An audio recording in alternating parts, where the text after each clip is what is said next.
Flowers are overrated. The good ones cost a lot of money and they die in like a week. So let me show you a better gift to give to that SO that you love so for this Valentine's Day. Chocolate covered strawberries. It's easy, anyone can make it, and everyone loves it. As always with any produce, you gotta make sure that it's nice and washed. Since strawberries are the main aspects of this dish, you should really go the extra mile. Make sure to get nice, plump, and sweet strawberries. Remember, this is for your Valentine. Something really important for these chocolate covered strawberries is to make sure that they are really dry before you do anything else. If they are still wet when you dip them in the chocolate will literally just slip off. I would let them air dry, or if you're really in a rush, you can just pat them down gently with some paper towel. Now, once everything's ready, we melt the chocolate. So we're gonna do a double boiler, which is really simple. Just boil water in a saucepan and then place a heat-proof bowl over the top. So I personally used a blend of 40% and 60% dark chocolate cacao, and then I also got some white chocolate, and because I'm personally a little extra, I got some Belgian ruby chocolate. If you've never had it before, it's really good. It's a naturally pink chocolate that has a slight berry flavor to it. I got it from Amazon. Now, if you really wanted to, you could use a microwave to melt the chocolate, but I personally would recommend against it. A microwave can easily overcook chocolate, especially when it comes to the white and the ruby chocolates. It really gives them a gritty texture and it browns their color. The double boiler is a much more gentler cooking method and it's harder to overcook the chocolate. But if you would really prefer a microwave, here's how I would do it.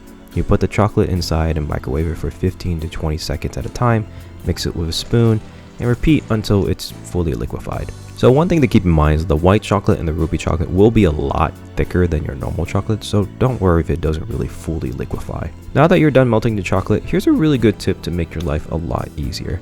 Pour the chocolate in a cup.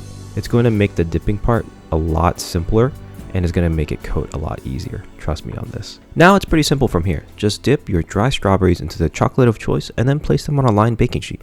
Try your best to get as much excess chocolate off as possible. The ruby and the white chocolates will be a lot thicker, as I said before, so you might need to be a little careful to try not to break the stem of the strawberries. So you might notice that the chocolate is coating the bottom of the strawberries, making a little skirt around them.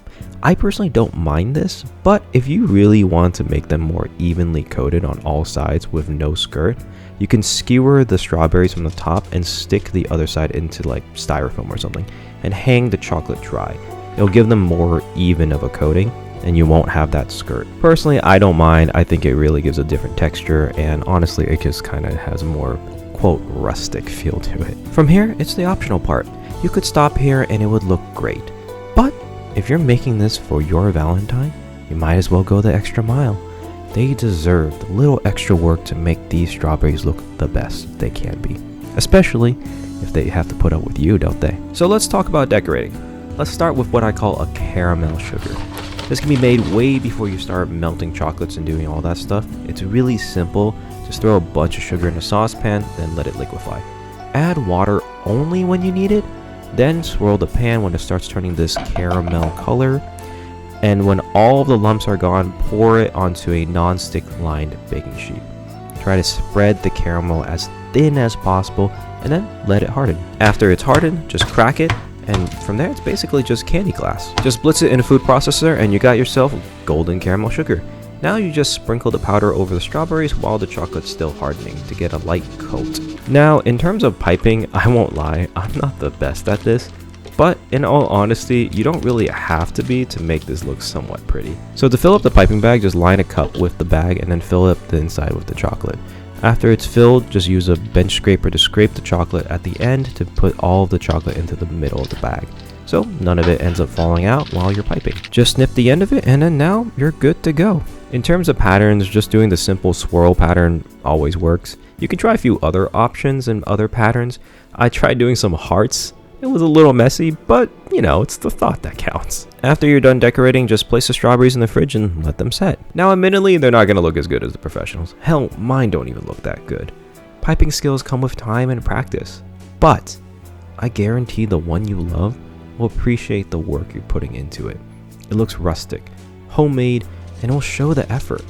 Hell, it could be actually a fun thing to do together on Valentine's Day. And that's the point of this recipe.